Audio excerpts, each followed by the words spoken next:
So who's on the chop block today, guys? Check it, check it, check it. Oh, snap. You got my Dune Thunder. So today I'm comparing these two trucks. You know, I got little bashers here, and I'm just showing you guys that these two platforms are actually the same setup. Differences being the tires, you know, the shocks. You know, these are bigger coilovers, oil filled. These ones don't normally come with it. Who's hanging out in the back there? Who's hanging out in the back there? Oh, but anyways, yeah, these little bashers are fun too. Sometimes it is Father's Day. Happy Father's Day, you guys. All you guys who have kids, bless you. It is the best thing in life to have kids and show them these RCs and let them have some fun, even though I probably more into it than my kids. I want to get them into them. I'm always trying to bring them out here, but he'd rather play video games, which is all good. You know, it's all good. I like video games too. But the only modifications I did, see, I put smaller shocks there compared to my, you know, Dune Thunder. You guys remember this was yellow and green originally. This is the red one. I thought the red one looked pretty tight, but I do bash these suckers out on the rocks and bash them out. I just cleaned this one up. See, this one's got LEDs and it's got some bigger coilovers, aluminum bodied. I put some heavier oil in there because originally this one, like, man, had no oil, but you see how I dropped it. Look how low that sucker is. I did put the CVAs so it doesn't have those, like, those Phillips head ones like that, you know, that normally come with it. What I like about this truck, oh, I also what else did I do? I got some extra 1-cell batteries. These are 3.7 volt 1 cells. This is what they each take. And the thing I like about these trucks is they take this remote. Both these do, the HBX whatever and the KT12, and you could turn this on, and when you turn that on, it binds to any of them. So if you bought like 2 more of these cars or whatever, you can use one remote and just run them all. You just shut it off, boom, turn it off, it binds. It automatically binds to all of them because it's a 2-in-1 receiver. Look at that. Anyways, it's a 2-in-1 receiver, as you can see there. It is brushed. It does have a heat sink, and it is 4-wheel drive, which is cool. See, so I did add the aluminum bodied on there, but these are smaller shocks than those. As you can see, those are bigger. So comparing the two, this one are actually smaller, and but it works good. I mean, look at that. I lowered it, and it's pretty stiff. I threaded it all the way down so that when I jump it, it still lands good and it doesn't hit the bottom. Because normally the suspension out of this is pretty horrible. It just like bounces all over the place. There's no oil in them. And everything like that. But with the stronger, you know, CVAs, as you guys can see, I upgraded those inside. This thing runs good. I put a lot of work into these little cars and they still seem to run pretty good. But anyways, let's run them real. Oh!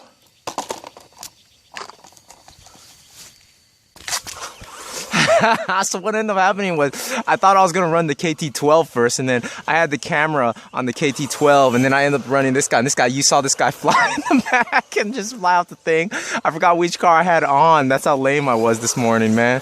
It's called Father's Day partying and forgetting. But for a little car, you know, in a small area, if you're going to bash it, it's fun just like taking these suckers out. And this thing does, you know, has good driving ability, and it does kind of spin out good, and it's fun to drive because it drifts pretty good like that, and you could turn it on the dime.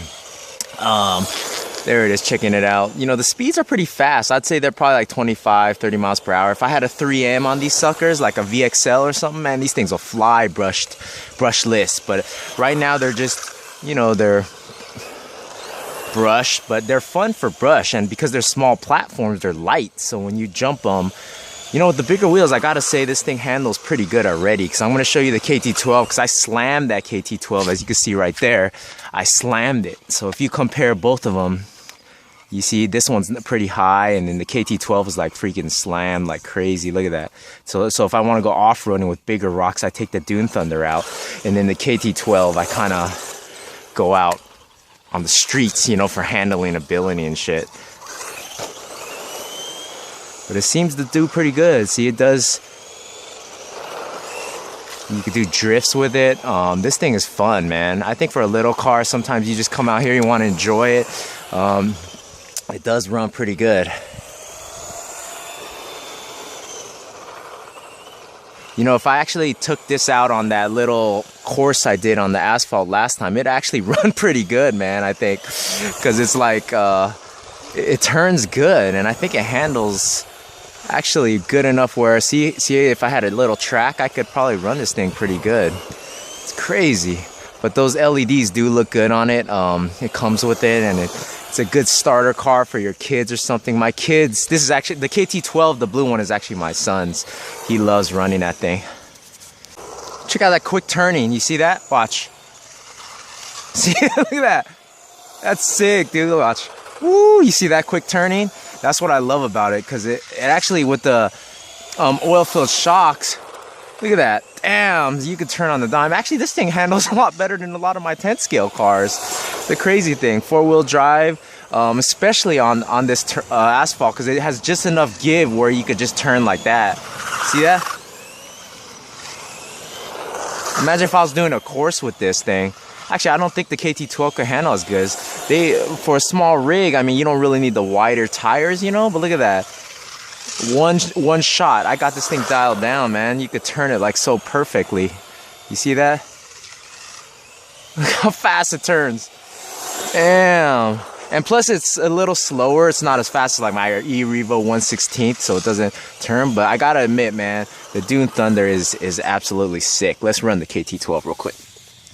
So my wife's like, all right, go say what's up to your peeps and tell them Happy Father's Day. Ooh, this one's too low now because I did slam this sucker down. That's why you see it hitting that bump now. But with the wider tires, it's supposed to handle better. But it seems like, you know, it does handle pretty good. But I don't want to hit that bump too hard because it's so low and slammed down now. It still turns. Actually, this one doesn't slide out as much as the other car because it does have wider wheels and better traction. But on the bumps, I have to do like that old lowrider speed bump thing, you know what I mean? Because it's so low and I slammed it down. But damn, this thing handles like a dream, you know, for a small car. I think I'd be able to smoke some brushless cars with this because it's just slow enough where the slow and steady wins the race thing comes in handy. But you guys don't realize that this thing handles a lot better than my e-Revo 1/16 scale brushless with the VXL because it's slower a little bit. You know, all you need is about 25-30 miles per hour, and when you do those short course tracks and stuff, you guys will be able to kill the competition. You know, I would go on it with a brush rather than a brushless unless you really dial it in really good. But when you're out here just running like a track and you're running slow like that, look how good it handles for the small rig, man. KT12 right here. I love how it's slammed down like that though. With the CVAs, it's a little tougher. So, cause I did that because my son bashes it pretty hard and it's broken a couple times. So I had to replace a couple diff outdrive cups and stuff. But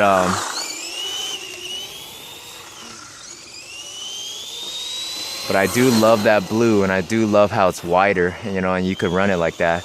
So if you're doing a track, look at that. See, it doesn't peel out as much. I'm full throttling it right there, and it still, you know, seems to drive and handle pretty good too. You notice how I'm slowing down at this speed bump though, because it just slams, man. Like right here, I gotta go this way at an angle, kind of take that up. But damn, this thing runs well. It's so fun to drive. I don't think you guys realize little cars are still fun to drive. You know, nobody needs like a 80-mile-per-hour car every second to drive. Sometimes you get just as much satisfaction as driving a small little brush system like this. But yeah, I wanted to compare these two platforms because they're exactly the same. There are just some upgrades on this one, and I tuned the shock oil to give it a little better. See, it doesn't bounce around. If you guys watched the KT12 in the original before I upgraded it, it bounced around like crazy. Like if I hit that bump, it wouldn't absorb it as good as it just did right there. But because it's low, it's gonna bottom out on this part right here. See, let me show you. Oh wait, where's that bump at? There you go, see, there's the bump. Let me see. See that? See how it absorbed the bump like a BMW? But anyways, damn, man. I got a couple of these 18650 batteries. You know, you could buy them extra real cheap and you could have lots of playtime. You know, it's only a 1500 milliamp, but I sit out here and I run it for like at least 20 minutes, man. It's totally worth it. Because normally these cars only cost around like 60 to 80 bucks and they're cheap. And they're like practically like an e-Revo 1/16, man. I'm not even kidding. I mean, the e-Revo 1/16 may have a lot of parts, but these do too. HBX KT12, whatever you want. But check it, man. It's running pretty good for what it is, and it actually handles better because it's wider and it's a little bit bigger than my e-Revo 1/16. But as you guys saw, the Dune Thunder handled good, but this thing is dialed in like a T and it handles even better. If I got my little cones out here, man, this thing will kick its ass. It'll probably kick my low-C tenacities on that because the tenacity is just too powerful. But if it's a big, broadened track, then of course the tenacity will kill it. Different spectrums, different scales and everything. But anyways, guys, that's it right there. I wish I could draw some lines to show you how good I can handle this thing, actually. It's unbelievable, but it's pretty fast, man. Between this and the Dune Thunder, they're supposed to be the same speed, but I think because I dropped this down, this one's a little bit quicker. Yeah, see, it's a little bit quicker. But anyways, thanks for watching. Have a great day. Oh wait, I got one more thing I'll show you guys real quick. Add 2 minutes. Somebody wanted to say hello, y'all. Damn, this thing like it's got too good of a grip, actually. Woo! Wow. Ooh, this thing's not made to like go back and forth like this too much because it's a dragster. So, but I do want to show you how it looks as far as speed goes. I mean, 42 miles per hour is like practically double the speed of like both those little small cars I just showed you.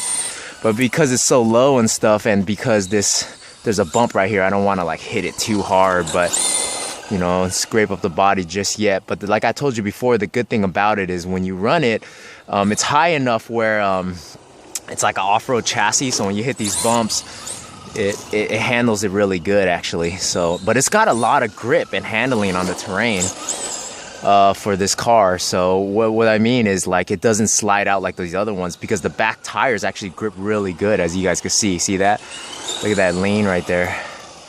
If you do a figure eight, it actually grips, so it's not sliding. So I could actually hit the curb. You have to like do a real figure eight instead of like sliding out like my Dune Thunder just did. So yeah, I'm just showing you guys how fun this car could be even on a small area without drag racing it and just driving it and cruising, you know. You guys know like Tom Trax likes to cruise and stuff. But anyways, I'm about quarter throttling it. Let's watch it kind of like kick up some power here. Let's see. Woo! Wow, that thing is straight though. It is very straight, man. Damn, it's so fast and on a small area spec scale. Damn, I love just watching it kind of kick out like at the drag line. So if you're like right here and you're like, come on, ready, set, go. Oh, yeah, baby. Oh, shit. That was sick. So let's try that again. You know, go up slow, turn it over, park it right there. Boom, ready, set, go. Damn. That's sick. But anyways, yeah. Anyways, I just want to give you a couple more quick runs of my new DR10 and show you what it's up to and stuff, and run in on the streets, you know, or the pavement or whatever you want to call it. But it, yeah. Showing you what I am running today, man. Hanging out with Tom Trax on this beautiful kind of gloomy Sunday morning on Father's Day. You know, wouldn't rather be doing anything else. I was like, what do you want to do for Father's Day? I'm like, oh, I'm good. You guys just do what you want to do. I'll go do my RCs. Otherwise, you guys won't have a video today. So, because it's Father's Day, you know, there's another video coming in the house. So, ready, set, go. Wow, man, I love that takeoff. Just wait until I will raise that wheelie bar a little bit and add like a little more gearing on this thing. This thing will fly. But the thing is, it might hit that body. Right now, there's no body rub. So if you leave it at 42 miles per hour, you don't have to worry because there's not much body rub. You know, if you get the Nova body or whatever and you gear it up, everyone wants it super fast, it's gonna actually be like rubbing that body, like you could hear it. But stock at the box, there's nothing, you know what I mean? Like, it actually runs really smooth, and I don't think you guys realize how smooth this thing runs. It's like absolutely amazing how smooth it runs. See that? Shit.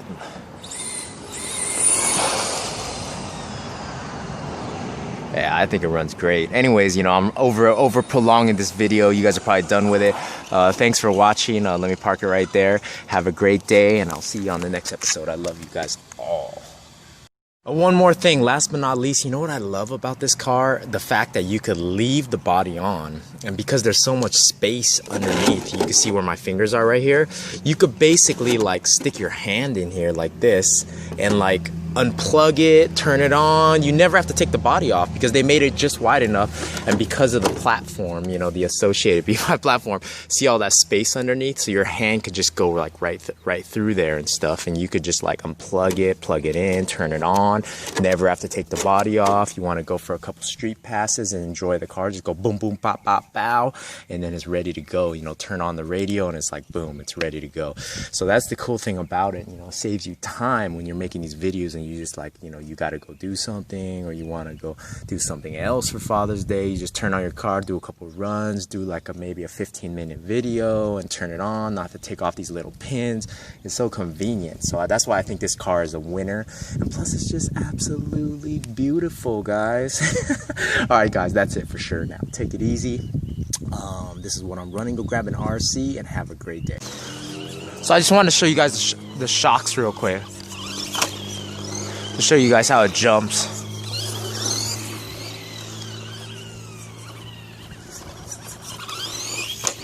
Yeah, see, it seems to land better. Earlier, before, without the oil, it would just like bottom out like crazy, but now that I stiffened it up, there's like more. It's like the E-Revo. When the E-Revo used to jump, it would just bottom out because those little shocks, they don't really hold as good as like bigger shocks like on 10 scale cars. So I'm trying to show you like the difference. See, it doesn't really hit. It actually lands pretty good for what it is. Let's do it one more time and then we'll do like the Dune Thunder and stuff. Damn, I could control this thing so good though. See, it lands pretty good, I guess. Oh man, let's turn it around, let's see. See, there, it lands not bad for what it is with the shocks. Alright, let's try the Dune Thunder real quick. Go between the things like that.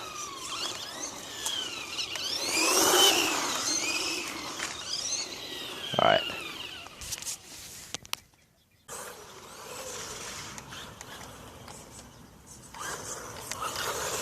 Oh man, this one lands even better because it's got the bigger oil-filled shocks. You see how nice that landing was compared to the KT12? Of course, the KT12 is like freaking, damn, this one lands a lot better because it's got bigger wheels too, like bigger diameter wheels. But the KT12 is slammed, as you guys can see, I slammed it. So, but for stiffening the shocks as much as I did, it still lands pretty good. I mean, with the landing off the jump, you know, just testing it off this curb and stuff. So I was surprised, you know, but this one, oh my gosh, it just absorbs that a lot better. This thing's a good asphalt basher, man. I mean, like running it on the asphalt and stuff, I'd say it handles pretty good. Yeah, there you go. Anyways, guys, that's just a quick run. Just want to show you that real quick before I finish this video on the, there you go, absorbing those little landings real quick. But yeah, take care guys.